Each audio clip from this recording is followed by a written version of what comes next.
सुनने वालों का इस गहन चर्चा में बहुत बहुत स्वागत है। आज का जो हमारा विषय है वो बहुत ही रोचक है। मतलब मशीनें आखिर हमारी आवाज को समझती कैसे हैं? हाँ, और सिर्फ समझती ही नहीं, बल्कि हम खुद पाइथन और डीप लर्निंग का इस्तेमाल करके एकदम सही। एक real time voice recognition system कैसे बना सकते हैं। एग्जैक्टली। ये आज की चर्चा का मुख्य हिस्सा रहेगा। बिल्कुल। और आज के हमारे सोर्स मटेरियल में एक पूरी तकनीकी गाइड शामिल है जो इस पूरी प्रक्रिया को बहुत ही बारीकी से समझाती है। तो हम बिना किसी देरी के चलिए इसे विस्तार से समझते हैं, क्योंकि सच कहूं तो एक आम इंसान के नजरिए से देखूं तो किसी मशीन से बात करना और उसका तुरंत जवाब आना वो किसी जादू जैसा ही लगता है। जादू तो लगता है, लेकिन अगर हम इसे थोड़ा बड़े पैमाने पर देखें तो ये जादू असल में गणित, डेटा और बहुत ही एडवांस्ड एल्गोरिदम्स का एक खूबसूरत तालमेल है। सही कहा। आज आप देखिए, सिरी हो या एलेक्सा जैसे वर्चुअल असिस्टेंट्स, या फिर मीटिंग्स के लिए ऑटोमेटेड ट्रांसक्रिप्शन टूल्स हों, या फिर दिव्यांगों के लिए जो एक्सेसिबिलिटी टूल्स होते हैं। बिल्कुल, ये सब आज हमारी जिंदगी का एक बहुत ही अहम हिस्सा बन चुके हैं। ये टेक्नोलॉजी अब केवल एक सुविधा नहीं रही है, ये इंसानों और मशीनों के बीच बात करने का एक बिल्कुल नया तरीका बन चुकी है। यानी एक तरह से डिफॉल्ट तरीका बनती जा रही है। हाँ, डिफ़ॉल्ट तरीका।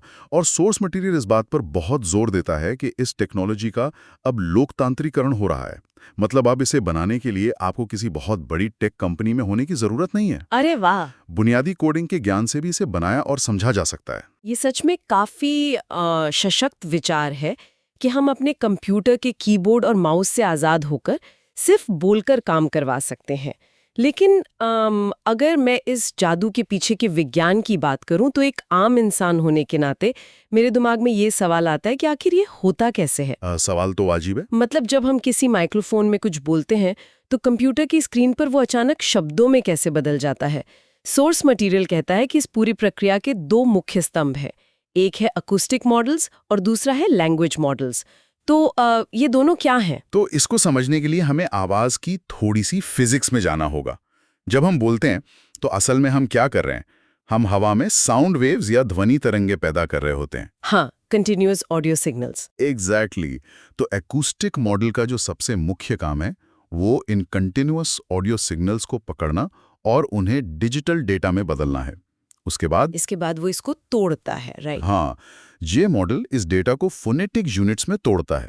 फोनेटिक यूनिट्स किसी भी भाषा की सबसे छोटी ध्वनियां होती हैं। जैसे एक उदाहरण लेते हैं, जब हम कैट बोलते हैं CAT, तो मशीन पूरी स्पेलिंग नहीं सुनती, वो ध्वनि सुनती है। सही कहा।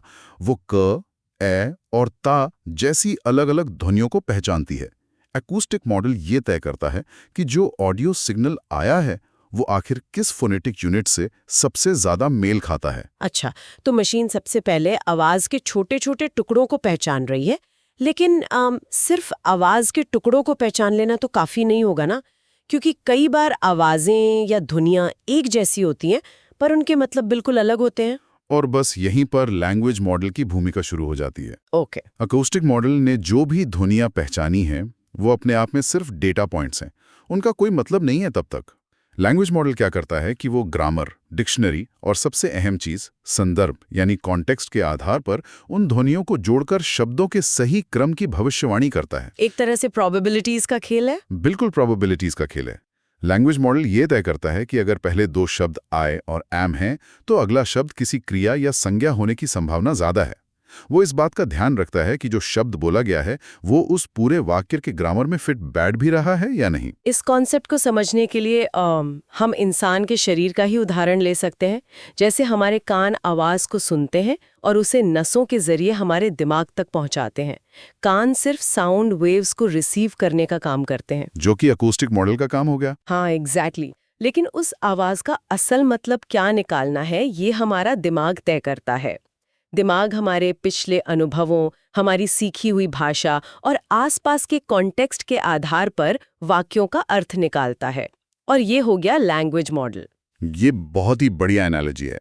बिना दिमाग के कानों द्वारा सुनी गई आवाज सिर्फ एक शोर है। सिर्फ शोर है, बिल्कुल। और ये तुलना ये भी साफ करती है कि मशीन लर्निंग में इतनी तरक्की होना क्यों जरूरी था। पहले के जो पुराने सिस्टम्स होते थे ना, वो सिर्फ अकॉस्टिक मॉडल पर निर्भर होते थे, इसीलिए वो बहुत गलतियां करते थे। जब तक मशीन के पास एक मजबूत लैंग्वेज मॉडल नहीं होगा जो ये समझ सके कि आइसक्रीम और आइसक्रीम में ध्वनि एक जैसी होने के बावजूद संदर्भ अलग-अलग हैं। हाँ, आइसक्रीम यानी मैं चिल्लाता हूँ और आइसक्रीम जो हम खाते हैं। सही पकड़ा। तब तक ट्रांसक्रिप्शन कभी भी सटीक नहीं हो सकता। इन दोनों मॉडल्स का एक साथ रियल टाइम में काम करना ही वॉइस रिकॉग्निशन को इतना कामयाब बनाता है। यहाँ पर आकर बात सच में बहुत दिलचस्प हो जाती है, क्योंकि हमारा जो सोर्स मटेरियल है वो सिर्फ इस थ्योरी पर आकर रुकता नहीं है, वो सीधे इस प्रैक्टिकल बात पर आता है कि कोई भी व्यक्ति अपने खुद के कंप्यूटर पर इस सिस्टम को डिज़ाइन कैसे कर सकता है। हाँ, कोडिंग वाले हिस्से पर। बिल्कुल। अगर हम इस चर्चा को अब पूरी तरह से प्रैक्टिकल दिशा में ले जाएं, तो इस सिस्टम को बनाने के लिए कुछ खास औजारों की या टूल्स की जरूरत पड़ती है, जिनमें पाइथन इस पूरे इकोसिस्टम का केंद्र है। पाइथन क्योंकि उसकी लाइब्रेरीज इस मुश्किल काम को काफी आसान बना देती हैं। सही कहा। सोर्स में जिन मुख्य टूल्स का जिक्र है, उनमें पहला है स्पीच रिकग्निशन लाइब्रेरी, दूसरा है माइक्रोफोन से आवाज को कैप्चर करने के लिए पाई ऑडियो, और डेटा स्ट्रक्चर्स को हैंडल करने के लिए नमपाई और डीप लर्निंग मॉडल्स। इन सभी टूल्स का एक बहुत ही व्यवस्थित आर्किटेक्चर होता है, एक बनावट होती है। हम इसे 4 आसान चरणों में समझ सकते हैं जो एक के बाद एक काम करते हैं। सबसे पहला चरण है ऑडियो इनपुट, जिसमें माइक्रोफोन का इस्तेमाल होता है। हाँ, ये वो हिस्सा है जहां हार्डवेयर और सॉफ्टवेयर आपस में मिलते हैं। इंसान की आवाज माइक्रोफोन के जरिए एनालॉग सिग्नल के रूप में सिस्टम में एंटर करती है और पाई ऑडियो उसे तुरंत डिजिटल डेटा में बदल देता है। लेकिन एक समस्या है, जो आवाज अंदर जाती है वो कभी भी एकदम साफ नहीं होती। उसमें छत वाले पंखे की आवाज हो सकती है, बाहर से आते ट्रैफिक का शोर हो सकता है, या फिर कमरे की अपनी एक गूंज शामिल होती है। और इसलिए हमारा दूसरा कदम होता है नॉइज रिडक्शन, यानी बैकग्राउंड के शोर को हटाना। ये एक तरह की फिल्टरिंग प्रोसेस है। इस बात पर जोर देना बहुत जरूरी है कि अगर हम इस कचरे को नहीं हटाएंगे तो मॉडल बुरी तरह भ्रमित हो जाएगा। एक भी चरण में गड़बड़ी हुई तो सिस्टम सही से काम नहीं करेगा। एकदम सही। आवाज साफ होने के बाद वो डेटा तीसरे हिस्से में जाता है, जो कि है स्पीच रिकग्निशन मॉडल। यही वो जगह है जहां डीप लर्निंग का इस्तेमाल करके डिजिटल ऑडियो सिग्नल्स को टेक्स्ट में बदला जाता है। और आखिर में चौथा हिस्सा आता है टेक्स्ट आउटपुट, जिसमें वो परिणाम स्क्रीन पर दिखाई देता है। हाँ, स्क्रीन पर प्रिंट किया जाता है या किसी और एप्लीकेशन में कमांड के तौर पर भेज दिया जाता है। ये एक पूरी पाइपलाइन है और इसमें डेटा का बहाव बहुत तेज होना चाहिए। तो ये तो हो गई आर्किटेक्चर और पाइपलाइन की बात, लेकिन सोर्स मटेरियल में जो कोडिंग के मुख्य हिस्से दिए गए हैं वो बहुत उत्साह बढ़ाने वाले हैं। वो दिखाते हैं कि इस पाइपलाइन को शुरू करना उतना भी मुश्किल नहीं है। हाँ, कोई भी अपने टर्मिनल में सिर्फ पिप इंस्टॉल स्पीच रिकग्निशन और पी ऑडियो टाइप करके शुरुआत कर सकता है। बिल्कुल। लेकिन जब हम पाई ऑडियो के टेक्निकल सेटअप की तरफ देखते हैं तो वहाँ कुछ बहुत ही स्पेसिफिक पैरामीटर्स लिखे हुए हैं, जैसे कि ये ऑडियो को 44,100 के रेट पर और 1024 फ्रेम्स के चंक्स या टुकड़ों में रिकॉर्ड करता है। तो एक आम डेवलपर के लिए ये नंबर्स इतने खास क्यों हैं? ये एक बहुत ही टेक्निकल लेकिन बेहद जरूरी पहलू है। 44,100 का जो रेट है, जिसे हम 44.1 किलोहर्ट्ज भी कहते हैं, ये ऑडियो रिकॉर्डिंग का एक यूनिवर्सल स्टैंडर्ड है। इंसानी कान लगभग 20 किलोहर्ट्ज तक की फ्रीक्वेंसी को सुन सकते हैं। अब डिजिटल ऑडियो का एक नियम है, हाँ, जिसे निक्विस्ट थ्योरम कहते हैं। Exactly, Nyquist theorem.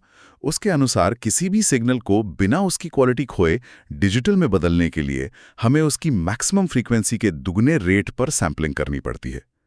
तो 20 किलोहर्ट्ज का दुगना हुआ 40, और उसमें कुछ अतिरिक्त मार्जिन रखकर इसे 44.1 किलोहर्ट्ज तय किया गया था। अच्छा। इसका सीधा सा मतलब यह है कि कंप्यूटर 1 सेकंड की आवाज को 44,100 छोटे छोटे स्नैपशॉट्स में बांट रहा है, ताकि स और शा जैसी जो मिलती जुलती आवाजें होती हैं उनके बीच का जो बारीक फर्क है उसे पकड़ा जा सके। तो इसका मतलब ये हुआ कि हम कंप्यूटर को हर एक सेकंड में 44,000 से भी ज्यादा डेटा पॉइंट्स पकड़ा रहे हैं।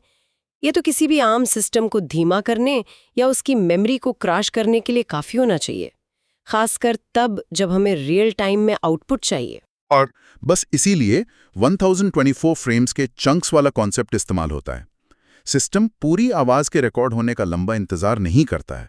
वो 1024 सैंपल्स का एक छोटा सा पैकेट बनाता है, उसे तुरंत मेमोरी में भेजता है, प्रोसेस करता है और फिर तुरंत अगला पैकेट ले लेता है। ये तो किसी फैक्ट्री की असेंबली लाइन जैसा हो गया है। एकदम वैसा ही। ये एक असेंबली लाइन है जहां काम छोटे छोटे टुकड़ों में हो रहा है, ताकि सिस्टम बिना रुके और बिना अपने ऊपर भारी लोड लिए लगातार ऑडियो को प्रोसेस करता रहे। इसके बाद सोर्स मटेरियल में एक और बहुत ही मजेदार चीज का जिक्र है। गूगल वेब स्पीच एपीआई का इस्तेमाल करके रिकॉग्नाइज कमांड को रन करना। हाँ, ये बहुत पॉपुलर है। ये कमांड इन ऑडियो डेटा के चंक्स को सीधे गूगल के सर्वर्स पर भेजती है, जहां गूगल के अपने पावरफुल डीप लर्निंग मॉडल्स इसे टेक्स्ट में बदलते हैं और वापस हमारे सिस्टम को दे देते हैं। ये शुरुआती डेवलपर्स के लिए सच में एक बहुत ही शानदार तरीका है अपना सिस्टम टेस्ट करने का। लेकिन असली दुनिया में ये इतना आसान नहीं होता। सही कहा। सोर्स मटेरियल इस बात को बिल्कुल नहीं छिपाता कि जब हम इसे असली दुनिया के शोर शराबे में आजमाते हैं तो कई चुनौतियां आती हैं, और सबसे बड़ी चुनौती है बैकग्राउंड नॉइस। यहाँ सबसे हैरान करने वाली बात यह है कि मशीनें शोर को वैसे नहीं सुनती हैं जैसे हम इंसान सुनते हैं। इसको ऐसे समझिए, अगर कोई इंसान किसी भीड़-भाड़ वाले कैफे में बैठा है तो उसका दिमाग वहां की कॉफी मशीन की आवाज या पीछे चल रहे हल्के संगीत को पूरी तरह से फिल्टर कर देता है। हाँ, हम ऑटोमेटिकली उसे इग्नोर कर देते हैं। बिल्कुल, हम अपनी मर्जी से सिर्फ उसी आवाज पर ध्यान फोकस कर सकते हैं जो हम सुनना चाहते हैं। लेकिन एक माइक्रोफोन के लिए इंसान की आवाज और उस कॉफी मशीन की आवाज दोनों ही सिर्फ साउंड वेव्स हैं। मशीन को नेचुरल तरीके से ये पता नहीं होता कि क्या जरूरी बात है और क्या सिर्फ कचरा है। ये सच में एक बड़ी प्रॉब्लम है, और इसी समस्या को सुलझाने के लिए सोर्स मटेरियल में एक बहुत ही काम के कोड फंक्शन को समझाया गया है, एडजस्ट फॉर एम्बिएंट नॉइज। हाँ, ये बहुत जरूरी फंक्शन है। जब हम इस कोड को चलाते हैं तो ये सिस्टम को निर्देश देता है कि वो आवाज आते ही सीधे रिकॉर्ड करना शुरू ना करें। इसके बजाय वो 1 या 2 सेकंड के लिए कमरे की शांति या जो भी आसपास का शोर है पहले उसे सुने। इस छोटे से समय में सिस्टम कमरे के बेसलाइन शोर का एक खाका या प्रोफाइल तैयार कर लेता है। एक नॉइज प्रोफाइल बन जाती है। हाँ, और जब असली आवाज आनी शुरू होती है तो वो उस बेसलाइन शोर को मुख्य आवाज से घटा देता है, जिससे जो आउटपुट आवाज होती है वो काफी हद तक साफ हो जाती है। ये एम्बिएंट नॉइज को कम करने का बहुत ही असरदार तरीका है।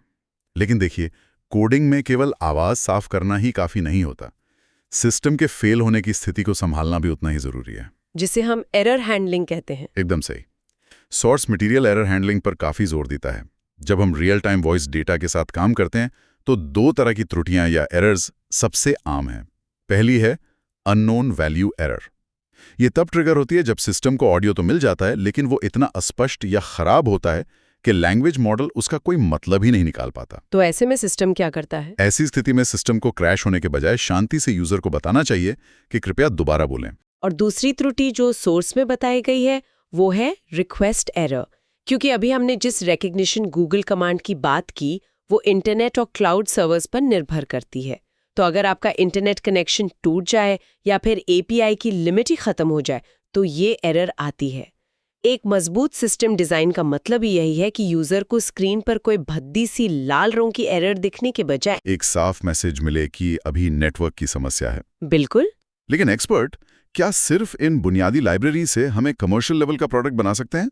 नहीं, बात यहीं खत्म नहीं होती। सोर्स मटेरियल भी ये साफ करता है कि एपीआई का इस्तेमाल शुरुआत के लिए तो बढ़िया है, पर अगर आपको एक ऐसा सिस्टम बनाना है जो व्यावसायिक या कमर्शियल लेवल का हो, जो अलग-अलग लहजे समझ सके, टेक्निकल शब्दों को पहचान सके, तो केवल बुनियादी लाइब्रेरीज काफी नहीं होती हैं। फिर हमें क्या चाहिए होगा? इसके लिए हमें डीप लर्निंग फ्रेमवर्क्स की जरूरत पड़ती है, जैसे टेंसरफ्लो या पाइटॉर्च। इन फ्रेमवर्क्स की मदद से कस्टम न्यूरल नेटवर्क्स बनाए जाते हैं। और इन कस्टम न्यूरल नेटवर्क्स को ट्रेन करना अपने आप में एक बहुत ही बड़ा और जटिल काम है। इन मॉडल्स को बड़े-बड़े ट्रेनिंग डेटा सेट्स पर ट्रेन किया जाता है। आप बस कल्पना कीजिए कि एक मशीन लर्निंग मॉडल को हजारों घंटों की ऑडियो क्लिप सुनाई जा रही हैं, जिसमें अलग-अलग आवाजें होती हैं। हाँ, अलग-अलग देशों की लोगों की आवाजें हैं, उनके बोलने के अलग-अलग लहजे हैं, और यहाँ तक कि हिंग्लिश जैसी मिलीजुली भाषाएं भी शामिल हैं, जहां लोग हिंदी और अंग्रेजी को एक साथ मिलाकर बोलते हैं। मॉडल बार बार इन ऑडियो क्लिप्स को टेक्स्ट के साथ मैच करता है और अपनी खुद की गलतियों से सीखकर खुद को बेहतर बनाता चला जाता है। और इस ट्रेनिंग की प्रोसेस में ऑडियो को पहले स्पेक्ट्रोग्राम्स में बदला जाता है। स्पेक्ट्रोग्राम्स ध्वनि का एक विजुअल या चित्र रूप होते हैं, और जो न्यूरल नेटवर्क होता है वो आवाज नहीं सुनता, वो इन चित्रों में पैटर्न्स ढूंढता है। और जब हम इतनी मेहनत से कोई कस्टम सिस्टम तैयार कर लेते हैं तो ये जानना भी बहुत ज़रूरी हो जाता है कि हमारा बनाया हुआ सिस्टम आखिर काम कितना अच्छा कर रहा है। तो हमें कैसे पता चलेगा कि हमारा सिस्टम अच्छा काम कर रहा है? इसे नापने का क्या तरीका है? सोर्स मटेरियल में सिस्टम की परफॉर्मेंस को मापने के लिए कुछ बहुत ही सटीक मैट्रिक्स दिए गए हैं, जिनमें सबसे प्रमुख और सबसे मशहूर है WER, यानी वर्ड एरर रेट। तो ये वर्ड एरर रेट असल में काम कैसे करता है? इसकी कैलकुलेशन कैसे होती है? वर्ड एरर रेट असल में ये मापता है कि मशीन ने कुल बोले गए शब्दों में से कितने प्रतिशत शब्दों को गलत समझा, छोड़ दिया या फिर अपनी तरफ से कोई फालतू शब्द जोड़ दिया। एक उदाहरण लेते हैं। मान लीजिए यूजर ने बोला रिकॉग्नाइज स्पीच और सिस्टम ने उसे सुनकर टाइप कर दिया रेक अ नाइस बीच। दोनों सुनने में तो काफी मिलते जुलते हैं। पर मतलब बिल्कुल अलग है। इस मामले में सिस्टम ने लगभग सारे ही शब्द गलत ट्रांसक्राइब कर दिए, तो इसका WER बहुत ज्यादा आएगा। इस एरर रेट को कम से कम करना ही किसी भी AI इंजीनियर का सबसे बड़ा लक्ष्य होता है। इसके अलावा एक और बहुत अहम पैमाना दिया गया है, रिकग्निशन लेटेंसी। जब कोई व्यक्ति बोलता है और उसके बाद स्क्रीन पर जब टेक्स्ट लिखकर आता है, तो उन दोनों घटनाओं के बीच जो समय लगता है उसे लेटेंसी कहते हैं।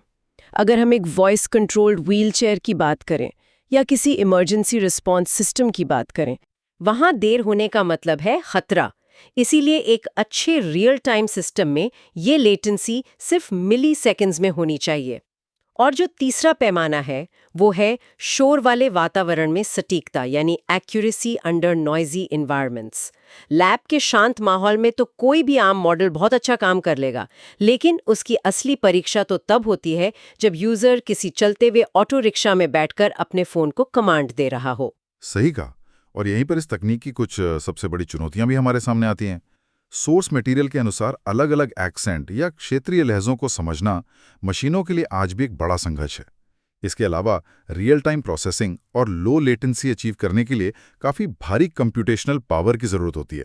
मतलब हार्डवेयर काफी तगड़ा चाहिए होता है। हाँ, अगर मॉडल बहुत बड़ा और कॉम्प्लेक्स है तो वो एक आम साधारण लैपटॉप पर बिना किसी देरी के नहीं चल पाएगा। इसके लिए GPU जैसे विशेष हार्डवेयर या तेज क्लाउड सर्वर्स की ही ज़रूरत पड़ती है। इन तकनीकी कमियों के अलावा जब भी हम ऐसे सिस्टम्स की बात करते हैं जो हर वक्त हमारी आवाज़ सुनते हैं, तो डेटा प्राइवेसी यानी निजता एक बहुत ही स्वाभाविक चिंता बन जाती है। सोर्स मटेरियल भी इस ओर इशारा करता है कि जो ऑडियो हम प्रोसेस करने के लिए क्लाउड पर भेज रहे हैं, उसकी सुरक्षा कैसे सुनिश्चित की जाए।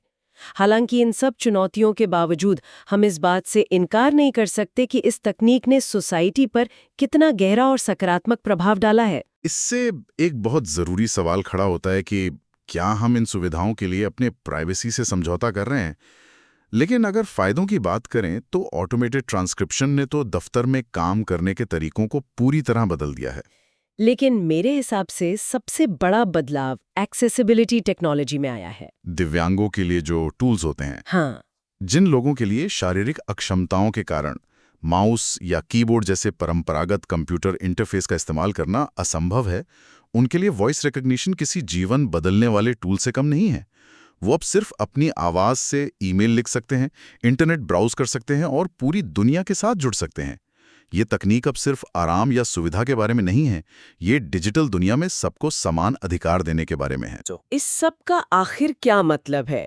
अगर हम आज की इस पूरी गहन चर्चा का सार निकालें तो सबसे बड़ी बात ये निकल कर आती है कि वॉइस रिकग्निशन अब सिर्फ कुछ गिने चुने वैज्ञानिकों या बड़ी टेक कंपनियों के रिसर्च पेपर तक सीमित नहीं रह गया है। आज पाइथन की कुछ लाइनों के कोड और open source deep learning models की मदद से कोई भी उत्साही व्यक्ति इस तकनीक के साथ प्रयोग कर सकता है और रोजमर्रा की समस्याओं के लिए स्मार्ट समाधान बना सकता है। और विकास की ये जो रफ्तार है ना, ये अब रुकने वाली नहीं है। सोर्स मटेरियल में फ्यूचर एनहेंसमेंट्स यानी भविष्य के सुधारों का जो जिक्र है, वो हमें आगे की एक बहुत ही साफ झलक देता है। मेरे हिसाब से सबसे बड़ा बदलाव जो आने वाला है वो है ऑफलाइन स्पीच रिकग्निशन, जिसमें इंटरनेट की जरूरत नहीं पड़ेगी। बिल्कुल। अभी हम क्लाउड सर्वर्स और तेज इंटरनेट पर बहुत ज्यादा निर्भर हैं, लेकिन डीप लर्निंग मॉडल्स लगातार छोटे और ज्यादा एफिशिएंट होते जा रहे हैं। वो दिन सच में अब दूर नहीं जब ये मॉडल्स पूरी तरह से हमारे स्मार्टफोन या स्मार्ट वॉच की मेमोरी में ही सेव हो जाएंगे और बिना किसी इंटरनेट कनेक्शन के रियल टाइम ट्रांसक्रिप्शन करेंगे। इससे तो प्राइवेसी वाली समस्या भी काफी हद तक हल हो जाएगी, क्योंकि डेटा फोन से बाहर जाएगा ही नहीं। हाँ, प्राइवेसी भी बचेगी और लेटेंसी भी ना के बराबर रह जाएगी।